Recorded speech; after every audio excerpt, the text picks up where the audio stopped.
when we think about that spirit, they used to call them the principles. Now they're just saying the spirit. So the spirit of the approach has changed just a little bit. Partnership is still there. And thinking about the spirit of the approach that really has to do with, as I said, it's an attitude and a mindset and a heart set that, there's certain things that we need to believe about helping and about the helping process in order to really get motivational interviewing. Just like any approach, some approaches, for example, if you are a cognitive behaviorist, that, you need to understand the theory behind it and how it works, right? Like what's I guess some people would argue you don't need to know the theory, but I think that would help so that you know what you're trying to do, so that you can explain it to the client, right? Well, thinking about what are some of those beliefs that help us accept and I guess, be motivated to use motivational interviewing. I'm not sure how else to put it. So my husband and I developed an inventory that we're calling beliefs about motivational interviewing. So, some of the scales and questionnaires that are out there kind of test people's knowledge about motivational interviewing.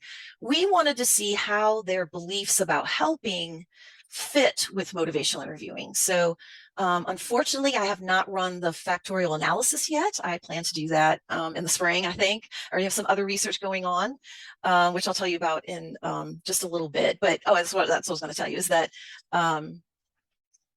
based on a study where my husband and I administered this beliefs about helping, and then we also used an empathy questionnaire that the person's total score on beliefs about helping was positively correlated with their scores on it was the interpersonal reactivity index, the IRI, that their overall score on that were both highly correlated, so that does kind of show you that how important empathy is, and hopefully kind of provides a little bit of validation for our inventory. But these are sampling. I'm going to show you some sample questions from the inventory. So as I said, I don't have the factorial analysis yet. So honestly, I'm just kind of like, this is how we wrote the questions. So this should be about partnership. So believing that the client or patient is the expert on themselves. So it doesn't mean you aren't the expert in your area, your content, information, etc., treatments, but they are the expert on themselves and what they think may work for them. It's not helpful to tell your client or patient how it is, right? That there's sometimes you just have to be brutally honest with them. In motivational interviewing, that's not partnership. So that would be antithetical to the approach. The goal for interactions with my clients or patients is not to fix them, but to help them fix or grow themselves. So how do I help them help themselves? That's a slightly different mindset, right? While it would be nice if clients or patients did what their provider or whoever asked them to do, it's more effective to focus on the client's goals. So the thinking is that, if we believe that, oh, they really should do what the doctor said or what the judge said or whoever said, well, again, that would be nice, but ultimately, if it's not the client's goal, then it's not likely to be worked towards, right? So that's partnership. So it's collaborative, respects their expertise. So it's not just about goal planning, it's any of it, right? So it may start with goal planning, but what do you perceive the problem to be? What would you like to target first? But also, what do you think you want to do about it? Here are some options. What would you like to do? So it's collaborating throughout that process and does fit with that guiding style that we talked about earlier.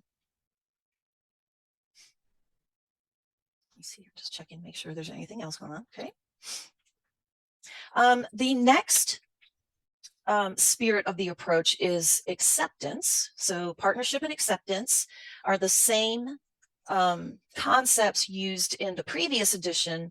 However, they've kind of simplified acceptance, whereas last version talked about it in terms of autonomy, affirmations, absolute worth, and accurate empathy. We're actually going to focus on the empathy and the absolute worth part.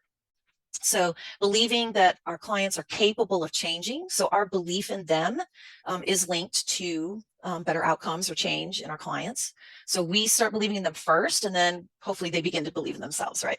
I am aware of how my personal beliefs and values may impact my interactions. So in order to be accepting and non-judgmental, we need to be aware of our own biases and values and how that might impact the relationship so that we can do something about it. And same with reserving our judgment. So yes, it can be very difficult to not, have those biased thoughts come into our head, but it's not impossible to avoid conveying any of that to the client or patient. So acceptance is one of those important, being non-judgmental is really important in terms of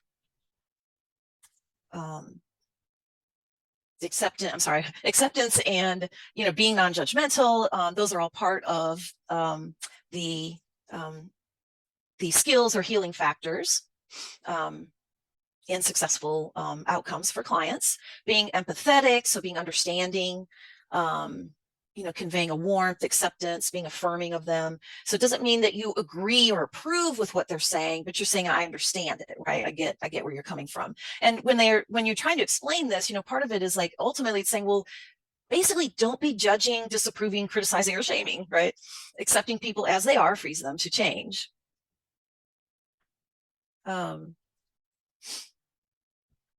So I have a comment in the chat about using motivation interviewing with people with intellectual or developmental disabilities. Yeah, I'm going to address that in a little bit when we get to limitations and contraindications.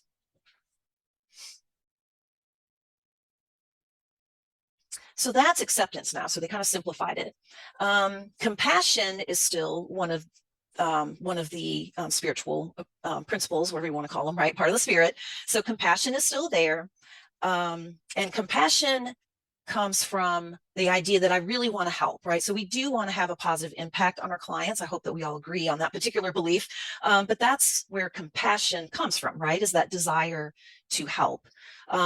It's also important to be genuine in our concern for our clients. So they talk a little bit more about genuineness in this edition. It's not specifically like a spirit, a part of the spirit, but it is discussed in general that genuineness is important, so that we, it also kind of goes along with acceptance that we're not being judgmental, right? And also understanding that I don't have to have the same experiences in order to be empathetic, right? There are ways that we can build our ability to be empathetic. And I may have that on the resources page. I can't remember, but there was a book that Bill Miller wrote about listening well. And so he talks about different communication skills.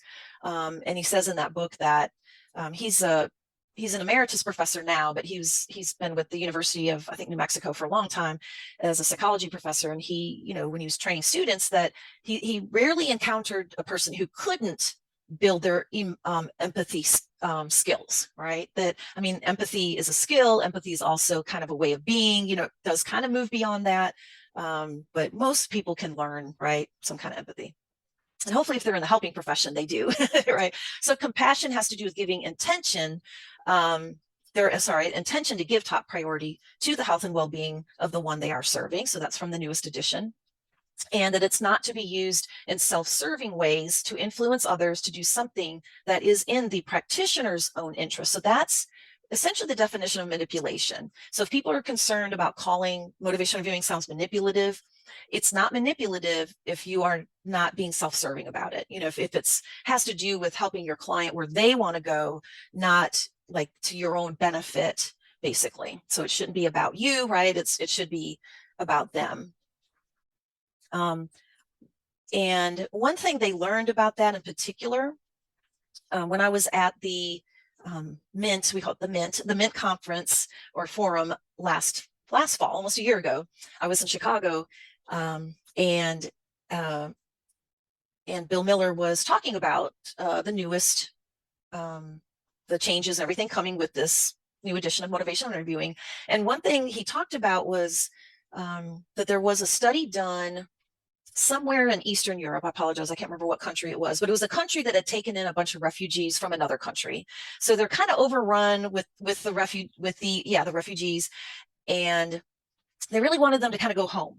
They didn't want them to stay there. So they trained these staff to use motivational interviewing to try to motivate them to leave. It might have been Hungary. Yeah, somebody mentioned Hungary. And basically it was a colossal failure. It didn't get anybody to leave any sooner, and the people who were trained to use it were very uncomfortable. It was not good. So ultimately, if you are using this with the intention to give top priority to the well-being of the client, then you should be pretty good, right?